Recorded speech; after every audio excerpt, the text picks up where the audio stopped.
যাবে এই বলে এক জায়গায় বর্ত করি সুরুঙ্গ পথ দিয়ে এরকম খনন করে সারা রাত খনন করে দিনের বেলা তারা বুম করে। আর যখন রাস্তাঘাটে বেড়ায় আজদাহা পাবড়ি বেঁধে লম্বা জামা করে তারা ওই দিনে বেরিয়ে কথা বলে, মদিনাবাসীদের সাথে কথা বলে ও নম্র ব্যবহার, ভালো ব্যবহার, গরিব আর মিসকিনদেরকে তারা সাহায্য সহযোগিতা করে। এইভাবে তারা প্রচেষ্টা করতে লাগলো দীর্ঘদিন থেকে। রাত্রিবেলার সুরঙ্গ থেকে মাটি নিয়ে টানি ওই অন্য জায়গায় ফেলে রাখি, আর দিনের বেলায় এরকম তারা ঘুম পাড়ে। এইভাবে দীর্ঘদিন থেকে এই প্রচেষ্টা তারা চালাই যেতেছিল। ভাইরা, বিশ্ব নবী সাল্লাল্লাহু আলাইহি সাল্লাম একদিন খাবের ভিতরে বাদশা নুরুদ্দিন ইরাকের বাদশাকে খাবে দেখাইয়ে বলতে লাগলো, রে ইরাকের বাদশা নুরুদ্দিন, তুমি কি দেখুন আমি মোহাম্মদ রাসূলুল্লাহ সাল্লাল্লাহু আলাইহি সাল্লামকে তিনজন বাটপার আমাকে কষ্ট দিচ্ছে, তিনজন বাটপার আমাকে কষ্ট দিচ্ছে, তুমি তাকে পাকড়াও করে দৃষ্টান্তমূলক শাস্তির ব্যবস্থা করো।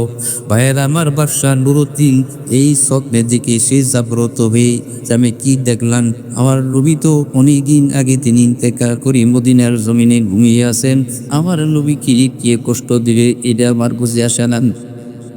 ইনি গোসল করে নামাজ পড়লেন, তাহাজ্জুদ নামাজ পড়ে তিনি আবার এরকম ভাবে তন্দ্রায় গেলেন। তন্দ্রায় যাওয়ার পরে আবার ডেকে বলে, নুরুদ্দিন রে, আমি তোমাকে বলছি মদিনায় তুমি চলো, তিন বাটপারকে ধরে দৃষ্টান্তমূলক শাস্তির ব্যবস্থা করো, আমি নবীকে তারা কষ্ট দিচ্ছে। নুরুদ্দিন এবার থরথর করে ঘুম থেকে জাগ্রত হয়ে তিনি আবার উযু করে আবার তিনি নামাজ শুরু করলেন। নামাজ পড়ে তিনি মোনাজাত করলেন, হায় আমি কি দেখলাম, নবী তো দুনিয়াতে নাই, তাকে কষ্ট কে দিবি। এই বলেন তিনি দীর্ঘক্ষণ পর্যন্ত তসবিহ তেলাওয়াত করার পরে কোরআন মাজিদ তেলাওয়াত করার পরে আবার তিনি তন্দ্রায় গেলেন। আবার স্বপ্নের ভিতরে দেখতে গাইলেন ওই তিনজন বাটপারের চেহারা পর্যন্ত নবীর সামনে ভাসায় দিলেন। যে তিনগুণ আমার নবীকে কষ্ট দিচ্ছে, এই তিনগুণের চেহারা বিশ্ব নবী সাল্লাল্লাহু আলাইহি সাল্লাম তার সামনে ভাসিয়ে দিলেন। নুরুদ্দিন রে, দেখো এই চেহারাগুলি তুমি চিহ্নিত করে রাখো, এই তিন বাটপার আমি নবী মুহাম্মদ রাসূলুল্লাহ সাল্লাল্লাহু আলাইহি সাল্লামকে কষ্ট দিচ্ছে, এই তিন বাটপারকে ধরো আর দৃষ্টান্তমূলক শাস্তির ব্যবস্থা করো। এবার তিনি স্বপ্নে জাগ্রত হয়ে দীর্ঘক্ষণ পর্যন্ত কোরআন কারীম তেলাওয়াত করলেন, নামাজ পড়লেন। সকালবেলা তার উজির জালালউদ্দিন মওসুরীর কাছে গেলেন। জালালউদ্দিন মওসুরীর কাছে যায় ডাক দিয়ে বলেন, হ্যাঁ আমার মুজির সাহেব শুনুন, আমি আখরিতে এক না দুই না কয়েকবার পর্যন্ত আমি নবীকে স্বপ্নে দেখলাম, আমি নবী মুহাম্মদ রাসূলুল্লাহ সাল্লাল্লাহু আলাইহি সাল্লামকে কষ্ট দিচ্ছি, ইহুদিরা এই বাটপার কষ্ট দিচ্ছে, চেহারা পর্যন্ত আমার সামনে ভাসিয়ে দিয়েছে। উজির, তুমি এখন কি পরামর্শ দাও, কি বলবা পড়ো। এনার উচিত ধরে গাতে বলেন, বাদশা নুরুদ্দিন আর বিলম্ব করবেন না, সরাসরি মদিনায় শুনুন। হতে পারে এরকম প্রচেষ্টা কোন ইহুদিরা করতেছে, যে কোনো ভাই তাড়াতাড়ি চলুন। এবার তিনি সেনাবাহিনীদেরকে ডাক দিলেন। 1600 সেনাবাহিনী অস্ত্র শস্ত্রে সজ্জিত করে নিলেন। অস্ত্র শস্ত্র সজ্জিত করে নিয়ে সেনাবাহিনী নিয়ে রওনা করলেন মদিনায় মুনওয়ারার দিকে যায়।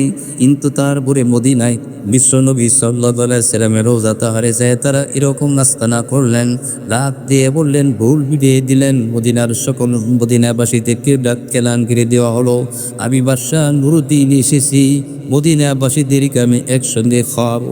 সুবহানাল্লাহ। ওই লোক দিকে তোর কথা বলে ঠিক কিনে পাট কিনে যায়, সেটা চেহারা তার সামনে বাঁচতেছে।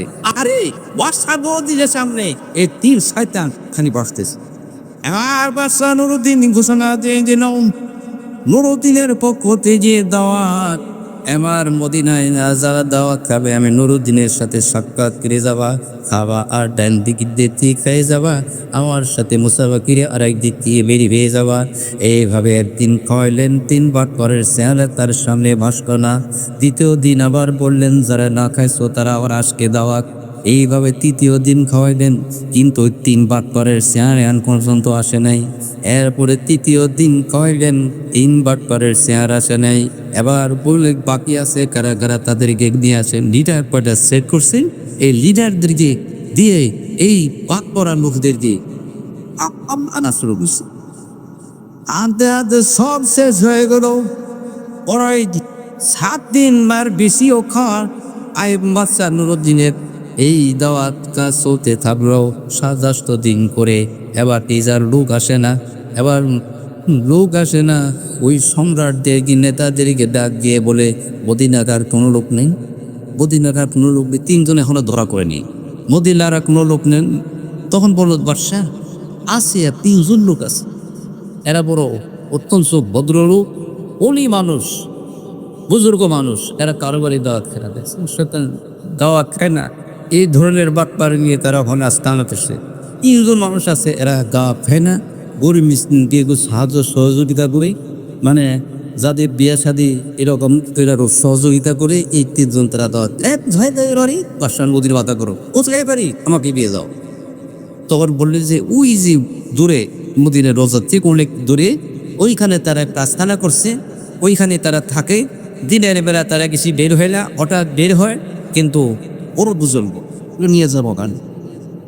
বর্ষা নদীন এবং জলদি উড়িয়ে ঘুরিতে রওনা করছেন।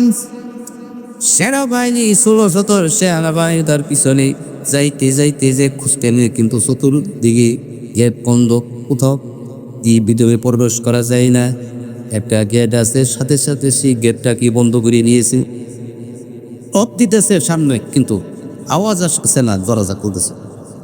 বর্ষা নুরুদ্দিন আর ঠিক করতে পারতেছে। বর্ষা নুরুদ্দিন ভোর জুতা ছিল, বাইরে আমার এমন সদরে লাথি দিয়ে গেটটা কি খুলে ফেললেন, ভিতরে ঢুকলেন। ঢুকে দেখেন ওই 3 বাট 3 বাটবার যে চেহারা ইসমাইল সাল্লাল্লাহু আলাইহি সাল্লাম আমাদের রাসূলের এই চেহারা ফিতে মিলে দিয়েছে। তো এবার যখন 3 গুণের চেহারার বিশ্ব নবী সাল্লাল্লাহু আলাইহি সাল্লামের খামিতে গাইছিলেন, জির হয়ে গেছে, আর কোনো কথা নেই। তার মাথা গরম। এই তোমার বাড়ি কোথায়, তোমরা কোথায় থেকে এসেছো, কি জন্য এখানে এসেছো, আমার কাছে বলো। আমরা সুদূর এই সুদূর আমরা ইয়ে থেকে ইউরোপ বা দেশ থেকে আবার এসেছি, কেদাও এসেছো। আর কাজে বাজে কথা বলছে, কথা বোঝেন নাই। এরপরে বাদশাহ নুরুদ্দিন গালি স্কটপট করতেছে, ইরি ভুরি তুলাত করে, ইরি থিরি তুলাত কেউ বুঝলেন।